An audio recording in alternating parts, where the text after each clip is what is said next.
2.7 Part 1 Graphing Techniques. In this video, we're going to focus on stretching, shrinking, and reflecting graphs. We're going to start with vertical stretching or shrinking of a graph. So anytime we have a function and we have an a value out front, like we see here, we are stretching or shrinking our graph by that factor. If a is greater than 1, then we're stretching the graph. Graphically, you'll see that your graph is going to narrow. If we have an a value that's between 0 and 1, then we're going to be shrinking our graph, which on a graph looks like it's been widened. So every time you're thinking about stretching or shrinking, I want you to think about holding the bottom and the top of your graph and either stretching it up to the ceiling and down to the floor, making it narrow, or smushing it together, making it wider. In our first example, we're going to take the absolute value function and we're going to be stretching it by a factor of 2. We're stretching because our a value, which is 2, is greater than 1. So the first thing we need to do when we're graphing this is make a table. So first of all, let's make a table for the parent function, just the absolute value of x. So if we plug in negative 2 through 2 into the absolute value function, we're going to get out these points. Remember, when you plug a number into an absolute value, all you get out is the answer positive, just a positive version of that number. Next, we're going to make the table of values for our transform function, function g, where we have 2 absolute value of x. So we can plug our x values in again, and we notice that we're just taking the y values from our first function and multiplying them all by 2. So now, whenever we go to graph these two functions, our red function is the absolute value parent function, and the blue function we've taken and stretched it. So again, think about taking the bottom and the top of your red function and stretching it to the ceiling and the floor and making that graph narrower. In our next example, we're graphing 1/2 absolute value of x. So this time, we're going to see our graph shrink because our a value, which is 1/2, is between 0 and 1. Again, we're going to make a table. Our parent function, we know we get these values out whenever we plug in x values negative 2 through 2. And now if we plug those x values into function h, we're going to just get out all those same y values except they've been multiplied by 1/2.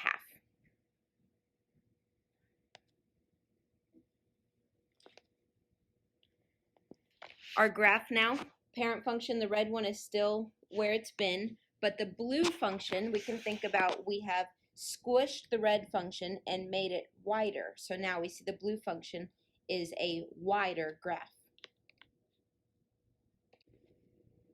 Next, we're going to look at reflection. So if we have a negative out front of our function, then that's going to reflect our graph across the x-axis. If we put a negative in our function in front of x, then what that does is reflect it across the y-axis. In this next example, we are graphing function g, which is the negative square root of x. So our table for square root of x, we're going to plug in 0, 1, and 4 for x. The reason I'm not doing negative 2 through 2 is because some of those are undefined under a square root. Some of them give us decimals. So I just picked 3 easy numbers that will come out with whole numbers. So square root of 0 is 0, square root of 1 is 1, square root of 4 is 2. When we plug those same x values into function g, we get out 0, negative 1, and negative 2. So we just took our outputs and made them negative. 0 isn't negative or positive, so that's why it doesn't have a negative on it. When we graph both of these functions, you see the red function there is just f of x equals square root of x. And the blue function, those points that we found in our table, just take the red function and reflect it now across the x-axis like we were expecting to see.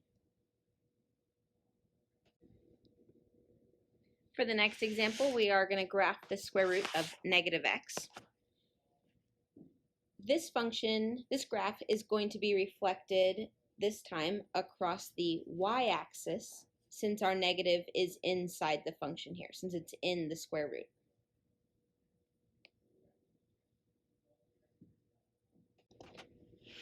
So we're going to make our table first for function f.